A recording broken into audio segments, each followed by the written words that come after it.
नमस्कार दोस्तों, स्वागत है भक्ति लोक के नए वीडियो में। दोस्तों, आज की वीडियो में हम आपको बताएंगे कि 24 घंटों में वो कौन सा समय है जब स्वयं माता सरस्वती हमारी जुबान पर विराजमान होती है। यदि कोई व्यक्ति उस वक्त किसी भी प्रकार की कल्पना करता है, चाहे वो शुभ हो या अशुभ, उस बात का संपूर्ण सत्य होने की पूरी संभावना होती है। कहने का तात्पर्य यह है कि माँ सरस्वती उस वक्त हमारी सारी मनोकामना की पूर्ति कर देती हैं। हम अक्सर अपने बड़े बुजुर्गों के मुंह से सुनते हैं कि हमें हमेशा शुभ और सकारात्मक बातें करनी चाहिए। बड़े बुजुर्ग कहते हैं कि किसी भी मनुष्य को अपशब्द और नकारात्मक बातें नहीं करनी चाहिए, क्योंकि क्या पता उस समय उनके मुंह पर माँ सरस्वती विराजमान हो और वह नकारात्मक बातें सच हो जाएं। तो क्या सच में ऐसा होता है? यदि होता है तो किस समय माता सरस्वती हमारी जुबान पर आसीन होती है? मित्रों, पहले तो इस प्रश्न का उत्तर कि यह बात केवल कोरी कल्पना नहीं है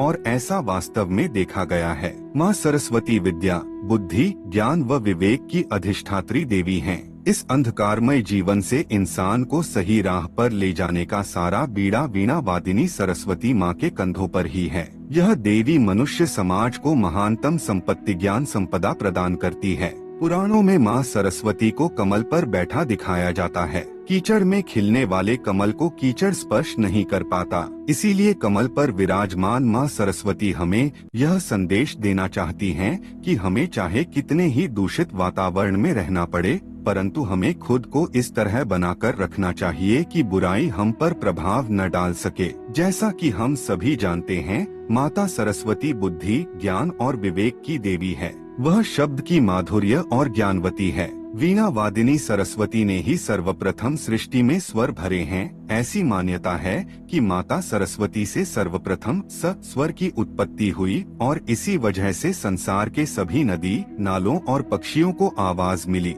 सनातन धर्म में माँ सरस्वती को वाणी की देवी भी कहा गया है। यह भी बेहद लोकप्रिय मान्यता है कि पूरे एक दिन यानी 24 घंटे में एक समय ऐसा आता है जब प्रत्येक मनुष्य के जुबान पर माता सरस्वती स्वयं आसीन होती है। इस विषय में ऐसा कहा जाता है कि इस समय उपरांत जो भी शब्द मनुष्य बोलता है वह सच हो जाते हैं। मित्रों, धर्म पुराणों के अनुसार रात्रि के 3:10 से 3:15 के 5 मिनट यह ऐसे होते हैं जो प्रत्येक मनुष्य की जुबान पर माता सरस्वती स्वयं होती है। अब आप सोचेंगे, इस समय तो कोई जानता ही नहीं है, तो इस बात का क्या आशय हुआ? लेकिन मित्रों, ऐसा नहीं है कि इस समय दौरान कोई भी नहीं जागता है। यह वह चरम सीमा समय है जब हमें किसी भी परिस्थिति में किसी प्रकार के अपशब्द या नकारात्मक बातों का वर्णन नहीं करना है, लेकिन इसका असर प्रातः काल तक रहता है। इसलिए आपको प्रातः कालीन यानी कि सूर्योदय से पहले